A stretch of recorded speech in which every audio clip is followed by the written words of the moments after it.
அத்தனை விருச்சிக ராசிக்காரர்களுக்கும் அதற்கான வாய்ப்புகள் கிடைக்கக்கூடிய தன்மைகள் கண்டிப்பாக. உச்சகுரு உங்களுடைய ராசியை பார்க்க போகிறார் ஜூன் மாதம் 2ஆம் தேதியிலிருந்து. வருடம் பிறந்து 40வது நாள் நடக்கக்கூடிய அந்த குருப்பெயர்ச்சி நடக்கிற நேரத்தில் பார்த்தீங்கன்னா உங்களுடைய ராசிநாதன் அப்படியே ஆட்சியாக இருப்பார். அதுக்கப்புறம் சுபத்தன்மை பெறுவார். ஒரு 2-3 மாதம், ஒரு 4 மாதம் கழித்து அவரே உச்சகுருவோட போய் சேருவார். அடுத்தடுத்து உங்களுடைய ராசிநாதன் செவ்வாயுடைய பயணம், செவ்வாயுடைய ராசியை பார்க்க போகிறார், 3ஆம் இடத்தை பார்க்க போகிறார், 5ஆம் இடத்தை பார்க்க போகிறார்.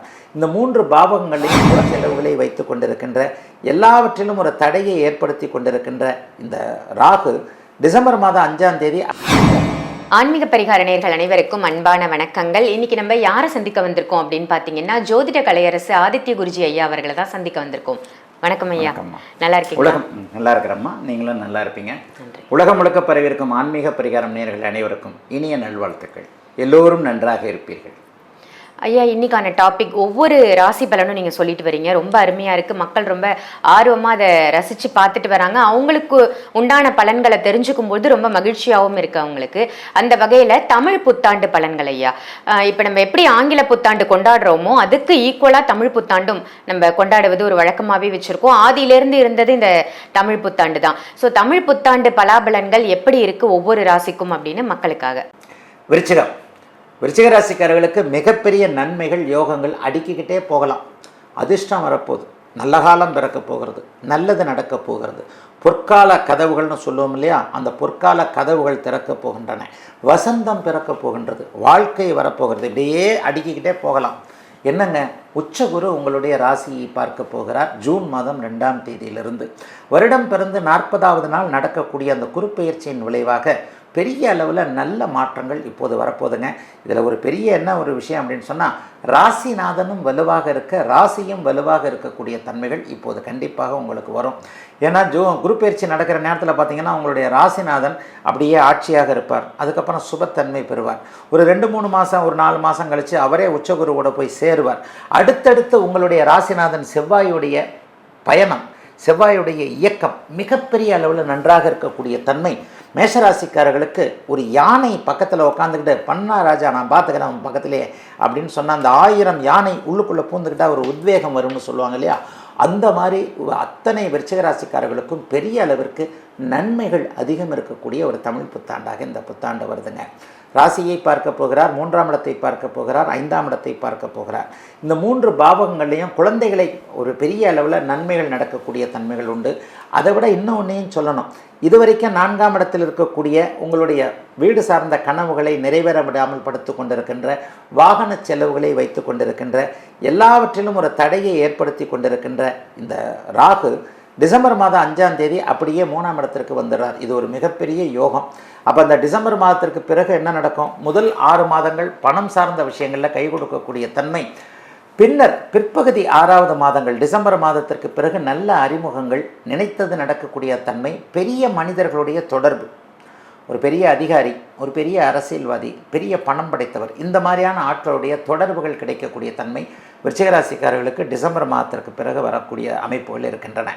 அதை விட முக்கியமாக கலைத்துறையில் சாதிக்கணும், சோஷியல் மீடியாவில் அப்படி பண்ணணும் இப்படி பண்ணணும், ரீல்ஸ் போட்டு சம்பாதிக்கணும், எனக்கு இவ்வளோ டேலண்ட் இருக்குது, நான் அருமையாக பாடுவேன், அருமையாக சமைப்பேன், அருமையாக அடிப்பேன் உதைப்பேன், இதெல்லாம் கூட நான் ரீல்ஸ் போட்டு சம்பாதிக்கணும், இந்த மாதிரியாக தன்னிடம் ஒளிந்து கிடக்கக்கூடிய திறமைகளை வெளிக்காட்டி பிழைக்க வேண்டும், அதன் மூலமாக பொருளீட்ட வேண்டும் என்கின்ற எண்ணத்தில் இருக்கக்கூடிய அத்தனை விருச்சிக ராசிக்காரர்களுக்கும் அதற்கான வாய்ப்புகள் கிடைக்கக்கூடிய தன்மைகள் கண்டிப்பாக உண்டுங்க.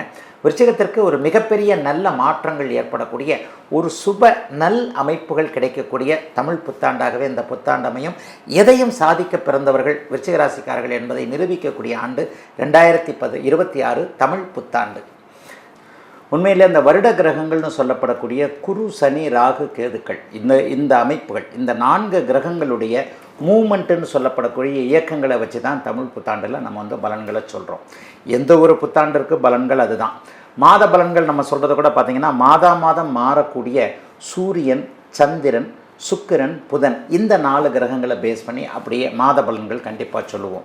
உண்மையிலேயே மாத ராசி பலன்களில் பார்த்திங்கன்னா சூரியனை வச்சு தான் அந்த மாத ராசி பலன் சொல்லப்படுகிறது.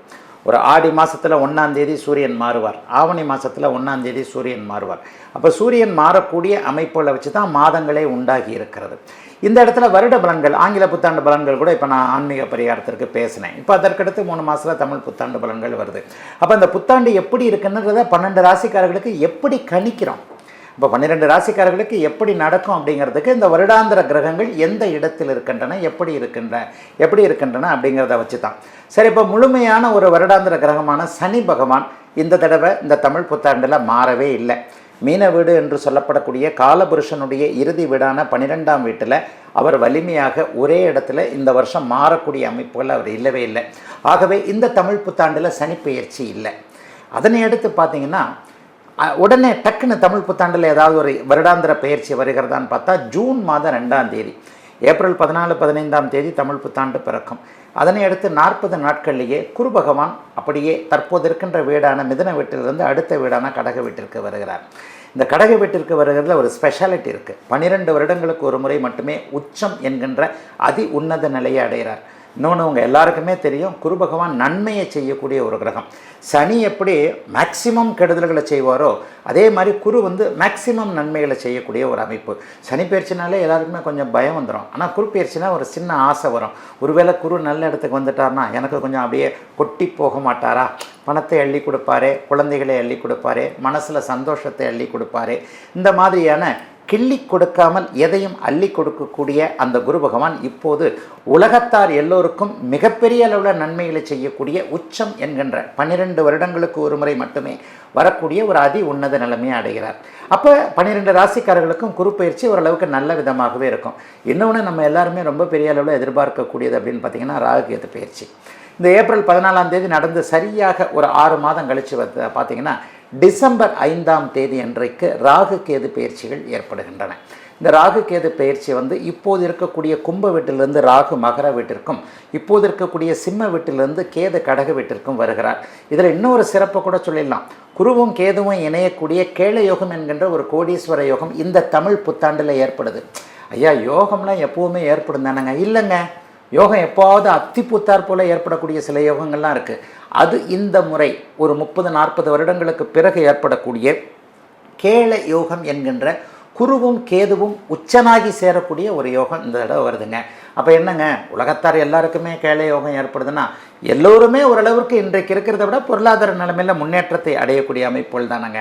ஆகவே வருடாந்திர பயிற்சிகளின் அடிப்படையில் குரு நல்ல இடத்திற்கு பெயர்ச்சியாவது, உச்சம் என்கின்ற இடத்திற்கு பெயர்ச்சியாவது, அதனை அடுத்து ஒரு 6 மாத காலத்திற்குள் அவர் கேள யோகம் என்கின்ற கேதுவோடு இணைந்து ஒரு நல்லதை பெறக்கூடிய அமைப்புகளை இருக்கக்கூடியது. சனி ஒரே இடத்துல நிலையாக இருக்கக்கூடியது. ராகு பகவான் பெயர்ச்சி டிசம்பர் மாதம் 5ஆம் தேதி நடக்கக்கூடியது. இந்த 3ஐயும் பேஸ் பண்ணி தான் இந்த 2026 தமிழ் புத்தாண்டுடைய பலன்கள் எப்படி இருக்கும்னு சொல்கிறோம். இந்த பதிவு உங்க எல்லாருக்கும் பயனுள்ள பதிவா அமைஞ்சிருக்கும் அப்படின்னு நினைக்கிறேன். இந்த பதிவை மற்றவங்களுக்கும் ஷேர் பண்ணுங்க, மற்ற ராசிக்காரர்களும் பயன்பெறட்டும். ஐயா கிட்ட நீங்க கன்சல்டேஷன் எடுக்கணும் அப்படின்னு நினைச்சீங்கன்னா வீடியோல தெரியிற நம்பருக்கு கால் பண்ணி அப்பாயின்மெண்ட் வாங்கி கன்சல்டேஷன் எடுத்துக்கலாம். ஜோதிட ரீதியாகவோ இல்ல ஜாதக ரீதியாகவோ உங்களுக்கு இருக்கக்கூடிய பிரச்சனைகளை தீர்த்துக்கணும் அப்படின்னு நினைச்சீங்கன்னா வீடியோல தெரியிற நம்பருக்கு கால் பண்ணி அப்பாயின்மெண்ட் வாங்கி கன்சல்டேஷன் எடுத்துக்கோங்க. இதே மாதிரி வேற ஒரு நல்ல பதிவுல உங்க எல்லாரையும் சந்திக்கின்றேன். நன்றி, வணக்கம்.